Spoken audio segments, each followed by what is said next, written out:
KCAU-9's Hometown Proud indeed is back on the road, this time visiting the town with a century of German history and a strong business climate. And this weekend in particular, filled with a long list of special events. A closer look in this edition of Hometown Proud Holstein in our top story tonight at 6 o'clock. And that's where we'll find KCAU-9's Sophie Erber. She's been there with our crew throughout the afternoon, and it looks like things are just getting started. Sophie. That's right, Tim. Things are just getting started. In fact, behind me, I'm told what is regular bubbles now will be glow-in-the-dark bubbles tonight. Who even knew that was a thing? But lots of kids getting in on these activities beyond the bubbles. Wow, that's actually a really impressive one. I hope you can see that there. At home, she's making it with a fishing net. There's lots of inflatables, lots of food trucks. There's even a wine slushy truck. I've never seen that before. Lots going on in this small town today. Of course, residents here very proud to take part in festivities along with Kinderfest. However, people from all over come for this. Hundreds of people are coming to enjoy the food, the music, and more this weekend. And while there are traditions, Kinderfest committee members do try to keep every year's activities fresh while honoring the town's history.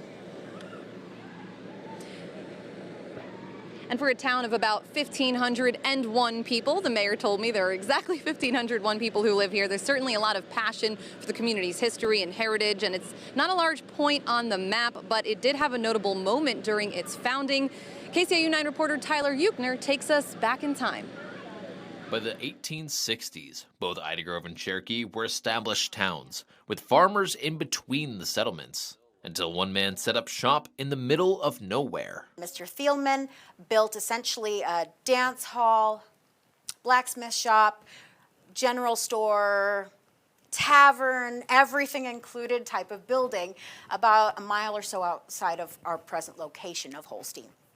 And this rapidly kind of gained travelers. It wasn't until 1875 when a group of German hunters from Davenport, Iowa came to the area that the population grew rapidly. There wasn't a town here yet, and they kind of convinced each other, this is a place that we can restart and have for our own.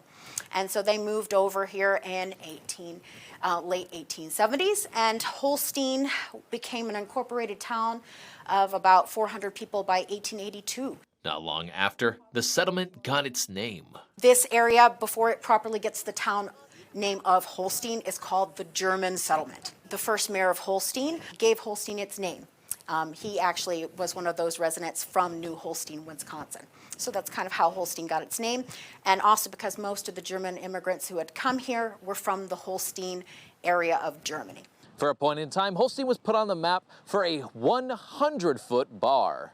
In the 1910s, the Iowa state passed a new law about how many bars a town could have per population, which meant that, unfortunately, Holstein could only have one. So the way to get around that one bar limit was to have the longest bar in town and in the state, actually.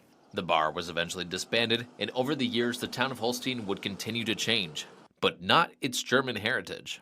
I would say the German presence is still there very subtly, but over time, Kinderfest is probably, as well as the library, kind of best displays that German heritage as it was. The facade of the library was chosen in 1974 when it was built, so to kind of reflect that German heritage. So it has Bavarian Alpine look to it on the outside. Stay right here. Stay right here.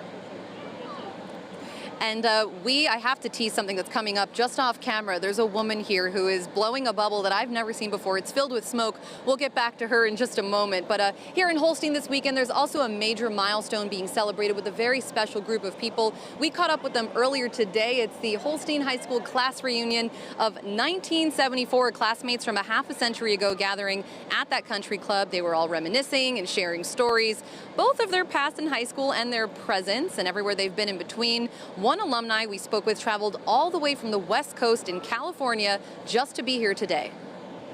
I sure miss the slow motion of everybody, the friendliness of everybody. It's just a whole different world from California. And I do miss Holstein a lot. Everybody here was so good. Thank you so much. we had our little group called the Senior Broads just to ask the people to make us t-shirts. They didn't want to put broads on the t-shirt. We met so many great people here today, and coming up at 10 o'clock, you will hear from that group's organizer, the woman who put all of the work in to try and get this reunion going. Again, that's coming up here at 10 o'clock tonight. And while the town is celebrating Kinderfest, the rest of our country is celebrating something else pretty important. It is Flag Day, and KCAU-9 News reporter Alyssa Tatch has all of that also here in Holstein, sharing the town's salute to this U.S. holiday. Alyssa? That's right, Sophie. Just on the outskirts of town, Holstein has the perfect drive for anyone feeling patriotic. Holstein's Avenue of Flags is a site for anyone driving along Highway 20. Each flag lining the road represents a veteran that has a connection to the city.